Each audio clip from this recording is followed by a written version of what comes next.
President Obama doing an about-face on pulling back our troops in Afghanistan. He is keeping around 8,400 in the country through the end of his term in office. Now, the original plan was to keep 5,500. Reaction now from Arizona Republican Senator John McCAIN. Senator, good to see you. Thanks so much for joining us. Thank you, Maria. Your reaction to this number, 8,400 troops.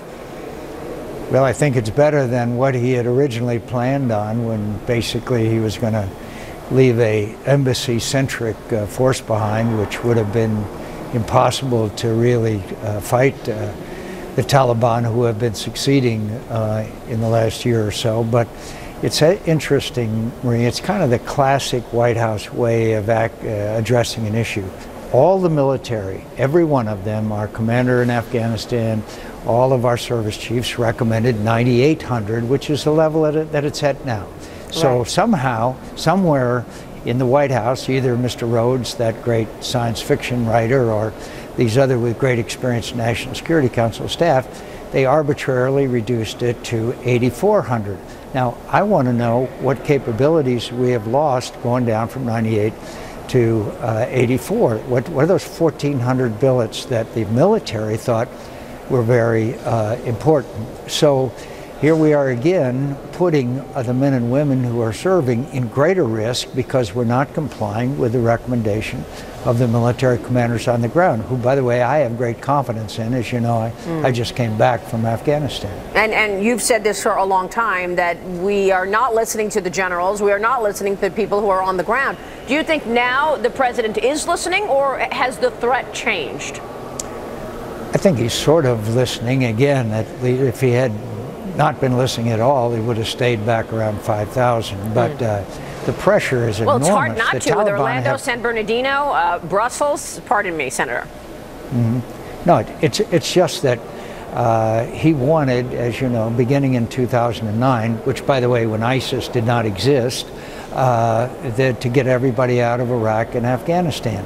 If he'd have pulled everybody out of Afghanistan, we saw that movie in Iraq. Well, he pulled everybody out and things went, obviously, went to hell. And so he is sort of trying to split the baby here, and I'm glad that it's not back down to 5,500, which he originally wanted, but it still puts the men and women in uniform at greater risk. It seems to me that's an obligation that he seems to have forgotten about.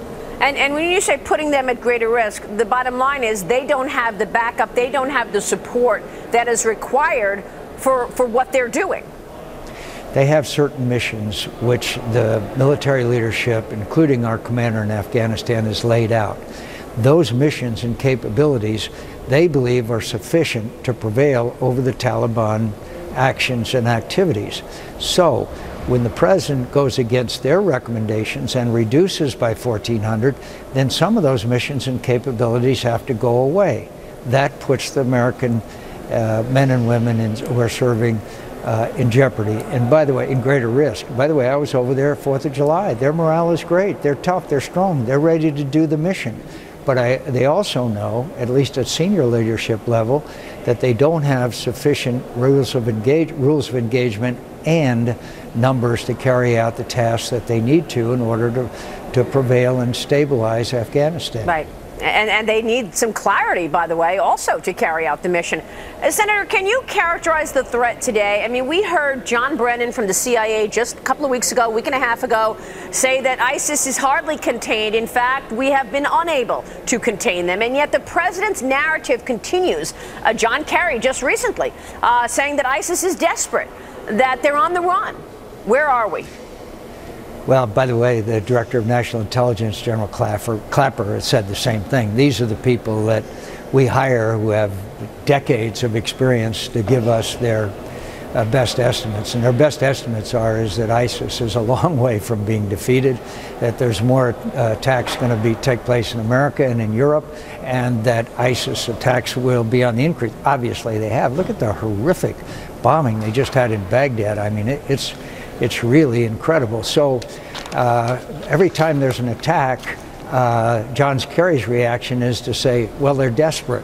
Well, I hope they don't get too much more desperate, particularly where the United States is concerned. It would be laughable if it wasn't so serious. They pulled everybody out of Iraq, And then Al-Qaeda went to Syria and became ISIS. And as Paul Harvey used to say, now you know the rest of the story. And they still do not have a strategy. They still do not have a way to take Raqqa.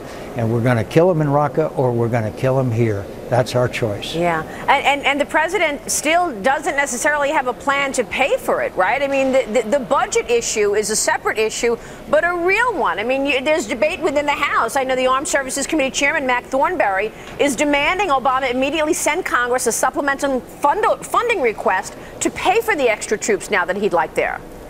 Yes, and we tried here in the Senate to get additional monies added when we did the defense authorization bill. I regret to tell you the Senate would not pass that, and I deeply regret to tell you that there were some Republicans who voted against it. This thing called sequestration, which are across-the-board meat axe cuts, are devastating our military. Recently, a squadron of airplanes, B-2s, came back.